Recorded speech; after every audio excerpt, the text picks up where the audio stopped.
Hello, I'm Wendy Wilson, and I'd like to welcome you to another edition of Realizing Potential. Today I have with me in the studio leadership from our one of our graduate programs. She is none other than Dr. Barbara Nowak. How are you? Good. Thank you. Good. Thank you for joining me today. Want to learn a little bit about you, and then we'll segue into the program that you manage. Tell everyone where you are from, our viewers, where you're from, and how your academic and career path led you to Albany State University. Well, it was a long path.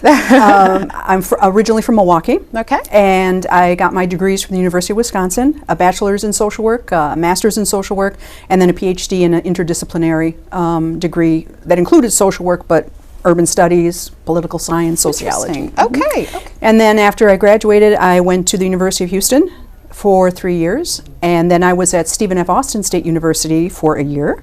I was at Florida A&M for 9 years. Okay. I was at Humboldt State University in California for 3 years, and then I was asked to come to Albany State and start the Master of Social Work program here. Outstanding. So certainly a passion and a love for higher education. Indeed. Yes. What particular interests you or cause you to kind of find your way to the world of social work? What about that discipline says, yes, this is what I know I can make a difference? It's funny because I actually started out in the journalism field. Oh, really? Okay. Right, and I wanted to be a writer and work in the news, and I had to take an elective.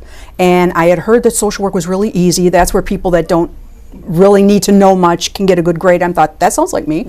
So I went and I took that class, and I was immediately hooked.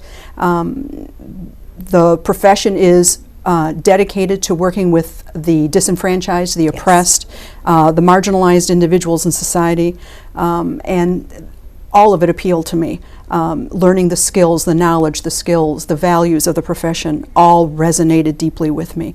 And there was also a spiritual component that also resonated with me. It was the way that I could reach out to the world, not only in my personal life, but in my professional life. And I find that's very common in a lot of our students coming into the program as well. Outstanding. And I'm glad you went there because you started off where I was thinking, what are the rewards of being in this discipline? Right. Oftentimes, and you hear, and I'm sure you've experienced this when you engage with colleagues and when you share with others that you are in the field of social work, and I'm sure the eyes get big about, I'm sure you stay exhausted, and I'm sure that's depressing and all of that, because you're dealing with the challenges that people oftentimes have to face or endure, not of their own doing, just conditions and victims of the environment and circumstance. I don't know if that's a fair word for me to use, victim, but survivor is what we tell. I love that. I love that.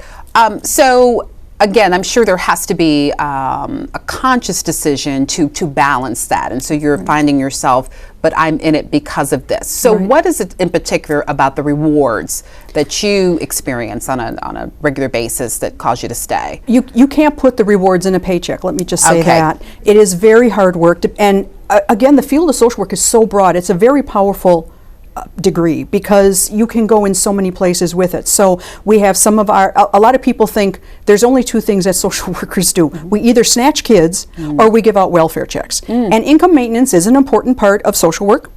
Child Protective Services, my hats are off to them. I've never done that job, but they are heroes in our field. Sure. But I've never done that work. I've worked in the field of mental health and also in substance abuse. I started out as an alcohol and drug counselor. Interesting. And then proceeded on to doing family therapy and private practice and things like that. But it's taking an individual, and this person comes with a multitude of problems. But a lot of times people don't see the strengths that they also have. And there have been times when I have pointed out to a person after listening to their life story during our assessment period, and in the back of my mind I'm thinking, how in the world did you even survive? Most people would have folded. Sure. But they think that they're losers. They think that they can't do anything. And so then I start pointing out the strengths that they have been able to manifest and just validate that for them, and the tears come. And I've had people in their 60s and 70s, and no one's ever said that to them. No one's ever pointed that out.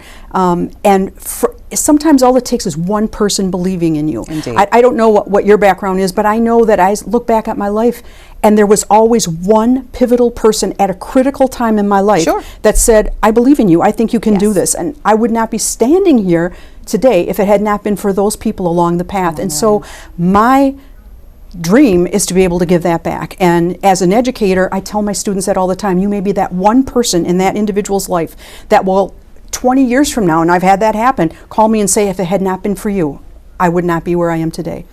And that is the biggest reward of the profession. Yeah, I was about to say, I can't think of a greater reward than doing that. That's right. Too, and that's why we are all, I believe, walk this earth, is to make a difference and to empower and to be that light. We'll pull you into the social work program. Yeah. I don't know what I could do. I'm in the middle of this dissertation now. I don't know how good I would be in that for you.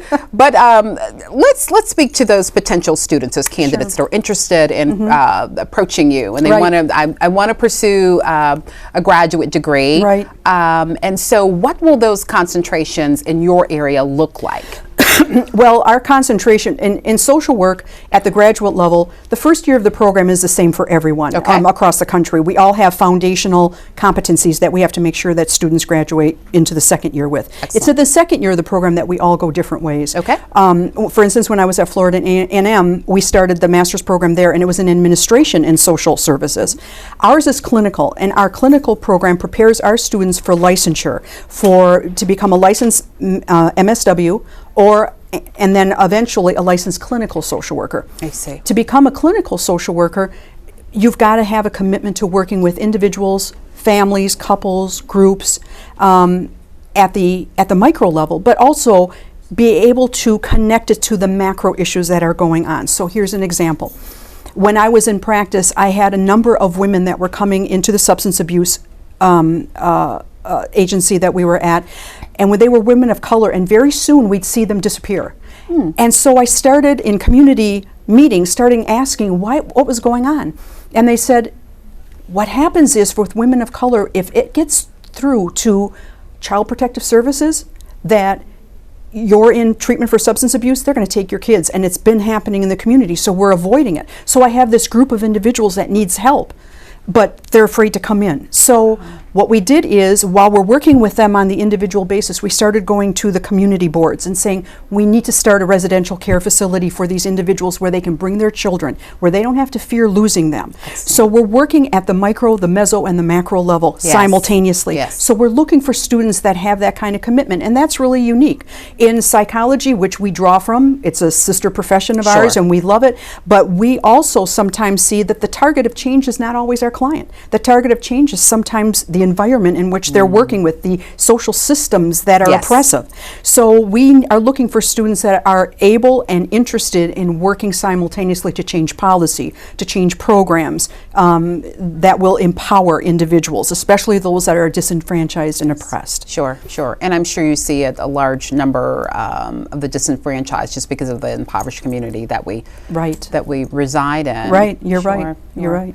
We take so much for granted. We do. Right. And not having a full gauge or understanding of the day-to-day experiences that people have to, that's their path. Right. And especially in this area, which is not only there's a high poverty rate, but there's also the issues of rural obstacles that stand in the way, and that there's so few professionals and so many people, so few services. So our social workers have to learn how to make do with very little resources and connect people to those things, and at the same time try to build new programs, develop new policies that will be implemented that will benefit southwestern Georgia. Okay, so let's speak to those candidates that are interested in the social work program and want to begin studies hopefully as soon as possible. So we'll talk about deadlines, but what is it that they need to bring? What is it that you ask for in a potential applicant? In order to get into our program, there's 2 applications they have to fill out. One to the university, the ASU graduate school, and then we have our own packet of information that they get that they have to fill out. It's basic demographics. We're looking at their transcripts. We're looking at their Miller analogy test scores. We're looking at their reference letters. we're looking at their personal statement, why they want to come into the profession, because we are the gatekeepers of the profession. Unfortunately, a lot of us know people that carry the title of social work that really shouldn't be social workers. So we want to make sure that they're a good fit for us, we're a good fit for them. Excellent. And so that comes through in the personal statement. Other than that, after they get all of that information together, Mr. Brown over in the admissions office gathers that all information. Once the file is complete, we get it, and then all the faculty, we have 6 MSW faculty members, we all get together and we meet with the applicant to interview that person. Again, to make sure that they're a good fit for the profession, we're a good fit for them. Excellent. Sometimes, for instance, they want to be a social worker, but they want to be an administrative social worker. We'll refer them over to FAMU or another program. But if they're interested in working with individuals, families, particularly from oppressed and disenfranchised populations, we're a good fit. Sure. And so after the interview, we vote, and then we let them know they're either going to be accepted, they're going to be deferred, maybe there's something that they're still lacking they need to get into us, or they're denied for one reason or the other. So that's outstanding. And what that speaks to is in terms of the stellar reputation of the institution and your program. Right. I'm sure there's some individuals just through that interview process where you all say, this may not be the right individual for this discipline in this area. That's right. And then that should be certainly respected and appreciated because you are a part of the transformation process of individuals' lives. Right. And so and there are times we say you might be a better fit for this program. Okay. Very good. So I would be interested. What does that look like? You shared in terms of the documents that I need to gather and that there's an interview process. Right. So we're looking at the end of July right now. Is it Right. too late for the fall semester? They have pushed the application deadline back to August 1st. Okay. But we encourage people to, there's a lot of things that have to get in a very quick period of time, so we encourage people to try to get that in as quickly as possible.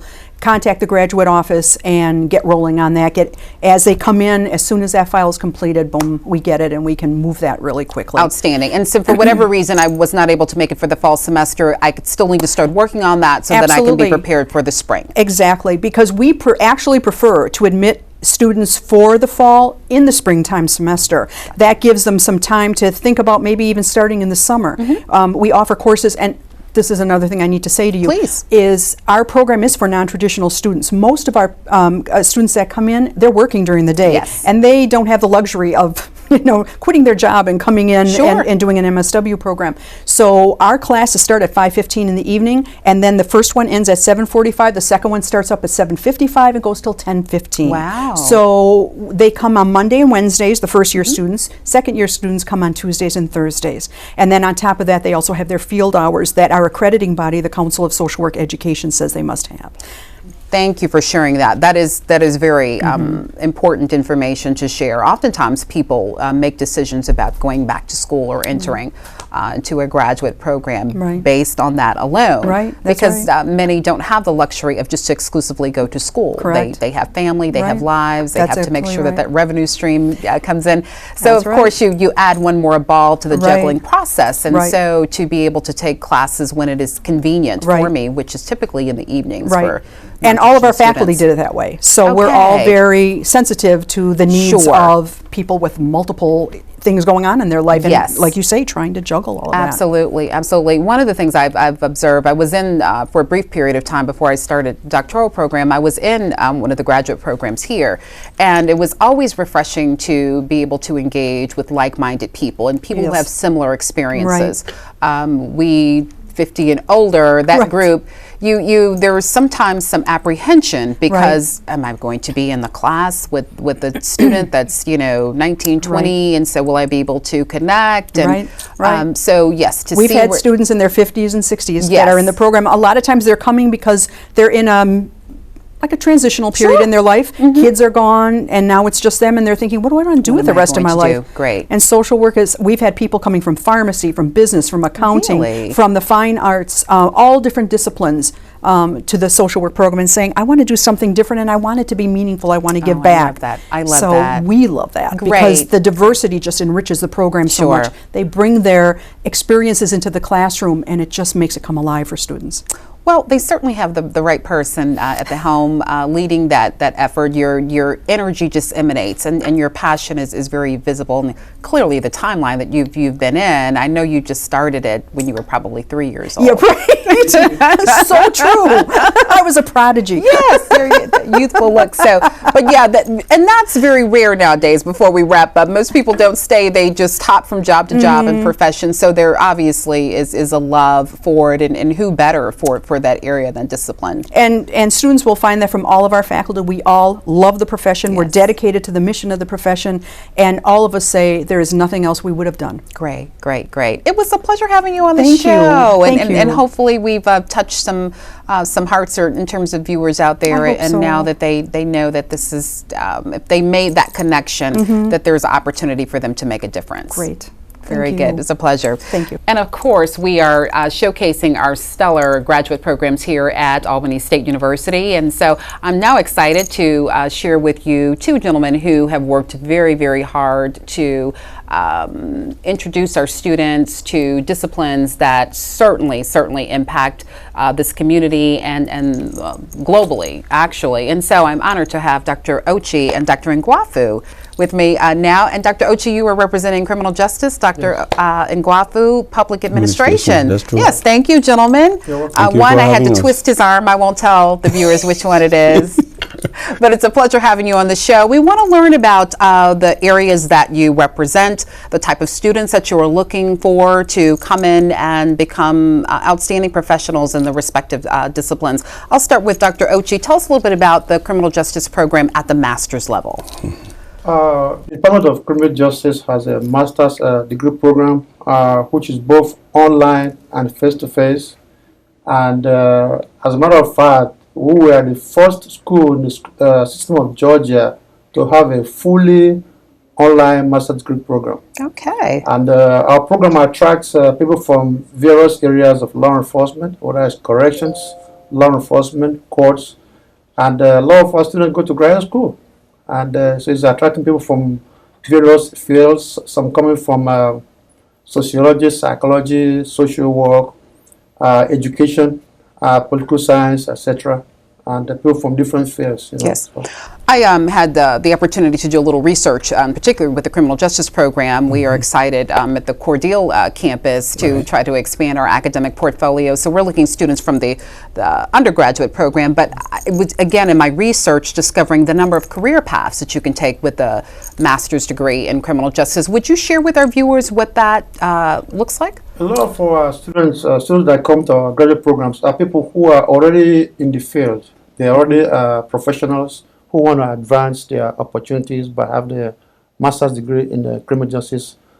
Recently, a lot of the people that come to our program are people who want to teach in high school, in technical schools, or even a four-year degree program. So that has really helped to improve and increase the number of our students. So we have people coming from different areas. Criminal justice is a very vast area. And lots of areas.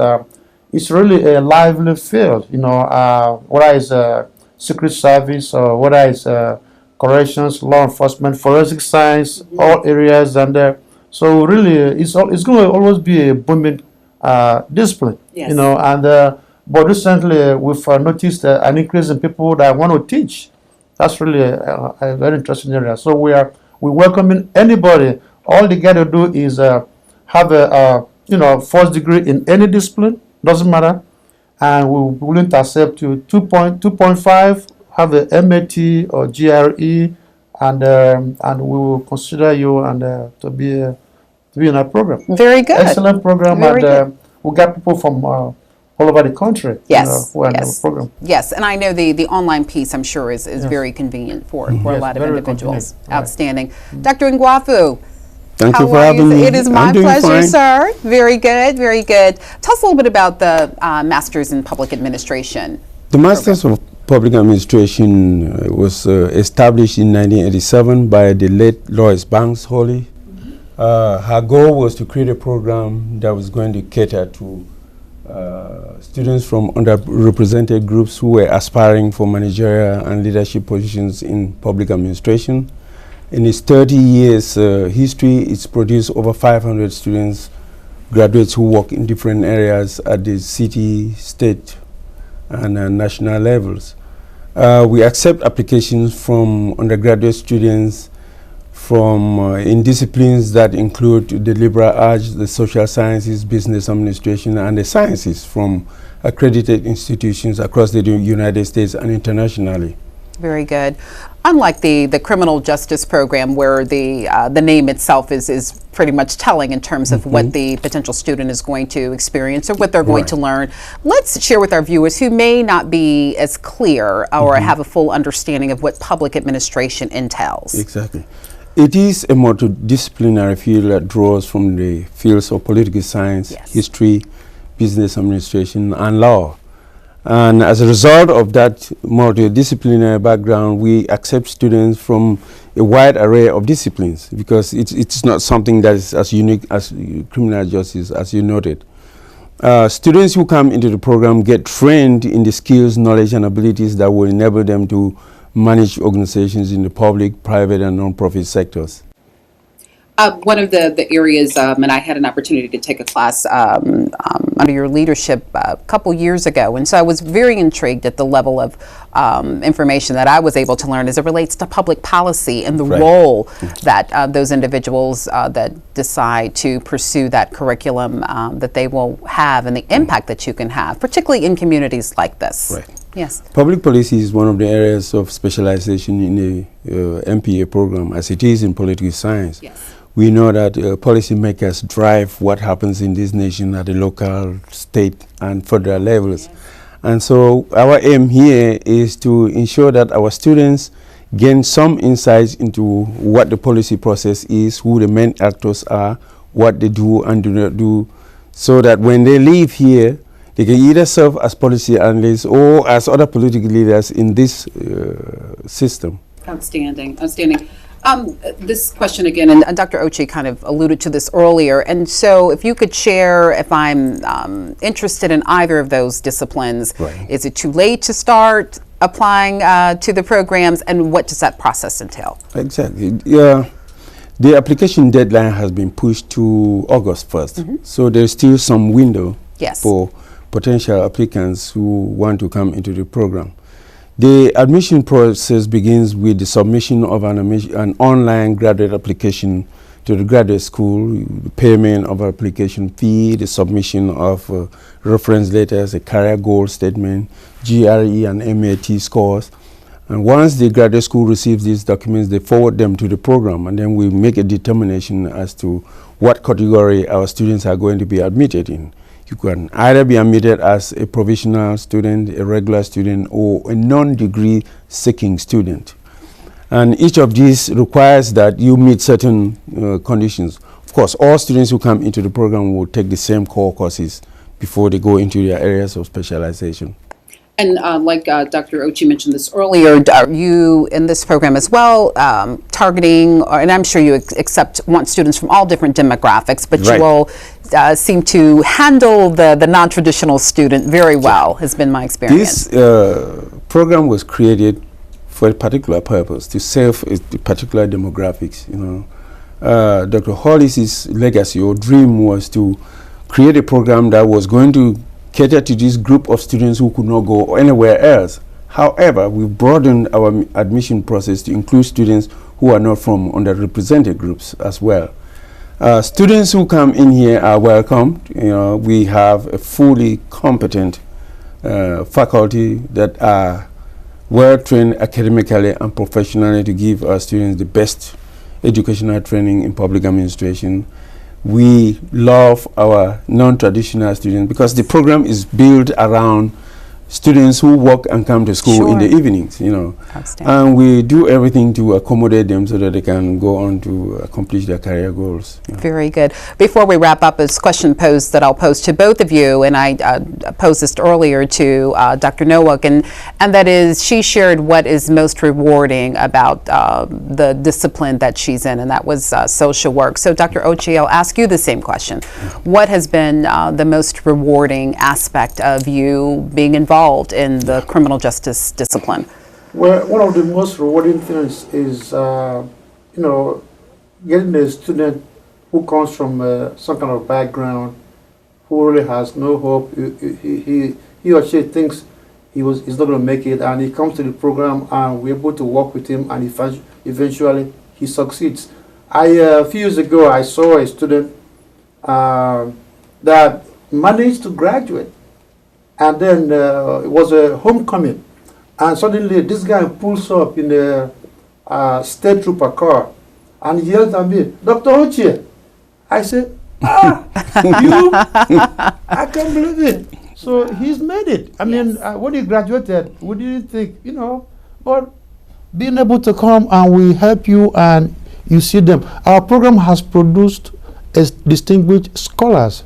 You know, chief of police and sheriffs and people who have gone to have PhDs and so on and so forth. So that's very rewarding when you see people who have accomplished and been here. Oh, by the way, let me say that our program is simple. It's only 30 hours, 30 semester hours. Simple. But whether it's online or face-to-face, that's what's one of the things that is attracting a lot of students to our program. 30 hours.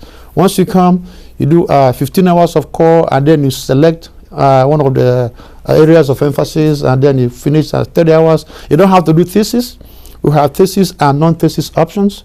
So those are things that attract our students into our program. So it's very unique program. Sounds like it. It sounds like it indeed. Right. Several options. Very good. Sir, same question to you. What has been most rewarding? Unlike the private sector, public administration is about providing public services to our communities, whether it is at the local, the state, or federal levels. The most rewarding thing about being in this profession and having students come in and get trained and graduate is that you get to see them, you know, embrace the values that we've inculcated in them throughout their training here in the program. You know, we've built into our students the notions of inclusiveness and diversity, the use of values of democracy and transparency and accountability, leadership skills that they are going to use when they leave here. It is rewarding, as Dr. Ochie indicated a while ago, to be going through an airport somewhere and hear one of these students shout your name, Dr. Ngwafu, or where are you going? And we have many of them everywhere. You know, Chief Phil sitting here is one of our products. There is on both sides. David Perry at Florida State University, Vice President for Safety, and the Chief of Police is one of our. We have a lot of our graduates everywhere. And this program is so important to us because it's been accredited twice by the network of schools of public policy affairs and administration, and we're going up for a third accreditation next month. So we hold this dear to our souls. Yes, I can tell. And as I said, it's a reoccurring theme. Certainly you all emanate that excitement, that energy, and certainly the passion. I don't know that we could ever fully compensate you for all that you do. Dr. Ochie is shaking his head. But then that goes back to it. Certainly, most people, when they're very passionate about their job, that's the compensation, the full compensation that they get. We could never really reward you financially as much as you deserve. Gentlemen, it was a pleasure having you on the show, and so I'm excited to hopefully that we will have influenced some people that have been kind of on the edge. Do I want to go public administration, criminal justice? But whatever it is, there are great opportunities that await here at Albany State. Thank you. My pleasure. Thank you. Viewers, thank you so much for joining me for this edition of Realizing Potential. I'm Wendy Wilson, and I will see you next time.